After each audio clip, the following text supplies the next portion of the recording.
সত্যি কথা বলতে গা শিরশির করছে এবং চোখ দিয়ে পানি বের হচ্ছে, কারণ আমার নবী যে এত কষ্ট করেছেন উম্মতের জন্য, আমরা এগুলো কিছুই করছি না তার জন্য। Please remember the message that Rasulullah sallallahu alaihi wasallam really gave us through his life and through his teachings. The mone rakho how simple be his ummah.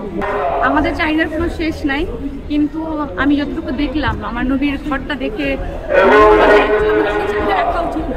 আল্লাহ আমাদেরকে যা দিচ্ছে আলহামদুলিল্লাহ, এতেই মানে শুকরিয়া জানানো হচ্ছে, এবং আমি সবকিছুর জন্য বলবো যে আলহামদুলিল্লাহ। সাধারণ জীবনযাপন করতো, তার মধ্যেও ইসলাম ধর্ম যে প্রচার করলো,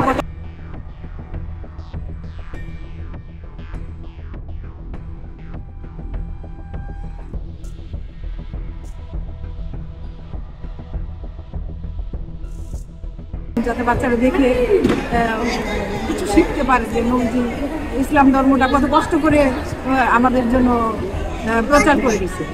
মানুষের জন্য আমি এই মেসেজটাই দিব যে আপনাদের চাহিদাটা কমিয়ে দেন, যতটুকু আল্লাহ আপনাদেরকে দিচ্ছে অবশ্যই আপনার ভালোর জন্য, এবং ওটাতে আপনারা খুশি থাকেন, আলহামদুলিল্লাহ বলেন। এটাই আমি সবার জন্য এই মেসেজটা আমার জন্য। আলহামদুলিল্লাহ অনেক ভালো লাগছে। এরকম একটা ধানমন্ডিতে পড়া হবে, এটা আমাদের আশার বাইরে ছিল, কিন্তু আমাদের অনেক ভালো লাগছে। এবার আমরা চাই প্রতিবার এরকম কিছু করে দেয়।